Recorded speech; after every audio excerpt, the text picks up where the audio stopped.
Education in India is a high-ticket affair. At the higher level, it is notoriously cutthroat as well. That's where the coaching institutes come in to help students prepare for the coveted seats in premier institutes or land prized job positions. No wonder the industry saw remarkable growth in the past decade. Currently, 1,258 active companies provide education or training through offline coaching centers in India, data from Traxon reveals.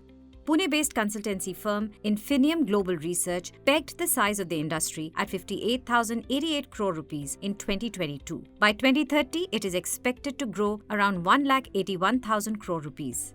While private coaching centers are expected to more than double in 5 years, the Ministry of Education's new guidelines for coaching centers may impede some of the projected growth. The guidelines came amid rising student suicides, fire incidents, lack of facilities, as well as methodologies of teaching, which attracted the government's attention. The guidelines prohibit the enrollment of students below 16 years, mitigate concerns of excessive fees, stress, suicides, and malpractices of private coaching centers in the absence of enough regulations.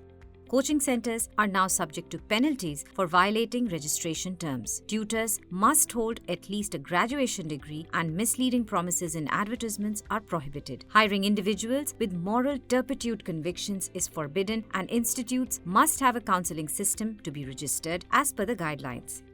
The Annual Status of Education Report 2022 reveals that over the past decade, rural India witnessed a consistent rise in the percentage of students between Standard 1 and 8 taking paid private tuition classes. According to Maheshwar Perry, founder of online career counseling and education services firm Career 360, 25 to 35% of the business of coaching institutes comes from foundation courses for Standard 5 to 10. That component of their business will be hit, he said in a recent conversation with Business Standard. So how will new guidelines decide the future of the coaching industry? The future of the coaching institutes is that they are going to stay here and they will find way and means also. But at the same time, yes, it will regulate the industry because till now there were no regulations. So these industries were being handled without any regulations. So it's a welcome step. And the future of coaching institutes is bright because still we have many entrance exams to beat for. State governments would be responsible for overseeing coaching center activities, ensuring compliance of registration eligibility and satisfactory operations. Will they face challenges in meeting these new requirements? When norms are set and guidelines are issued automatically, our Indian education system or coaching centers will start accepting. Probably initially there may be few teething problems because not an unavailability of qualified personnel, qualified trainers, but for sure, within 2 years or probably maximum 4 years, the coaching industry will start accepting the new guidelines and will raise the bar of trainers and their qualifications so that the students are benefited. Mayank Kumar, co-founder of EdTech unicorn Upgrad, points out that demand for coaching is very high in India. It means parents, students, and coaching institutes will find alternatives to cater to the demand for these competitive examinations, he said. Rohit Jain of Singhania Solicitors and Advocates takes us through the legal aspects of new guidelines. First point is constitutionality. That what is the constitutionality of these guidelines? There's a fundamental right to trade, occupation, profession under Article 19(1)(g) of the Constitution. So since these guidelines provide fetters or regulates that trade, how will it be, how will it stand the constitutional dictum?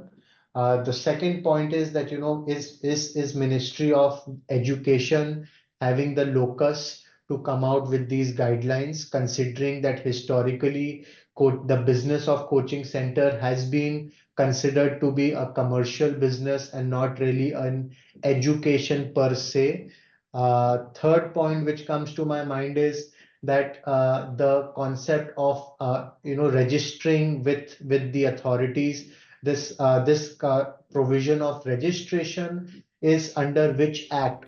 To bring in transparency, the government has mandated coaching centers to put all fees, tutor details, courses, counseling systems, and related information on their websites. The registration of a coaching center can be revoked if the center breaches guidelines or registration terms. According to a National Sample Survey Office report, 1 in every 4 students in India takes private coaching. The highest proportion was in Tripura, with 3 in every 4 students taking private coaching. West Bengal, Bihar, and Chandigarh followed. On average, each student in India today incurs 2,128 rupees in private coaching for any course for one academic session. While the new guidelines can disrupt India's private coaching sector, it is anticipated that new innovative models such as online alternatives for learners under the age of 16 will emerge. If you like this video, share it and subscribe to Business Standard. For more news, views and insights, log on to www.business-standard.com. Do also follow us on YouTube, Twitter, Facebook, Instagram, Telegram and LinkedIn. She has ambitions of becoming a brand. Business Standard.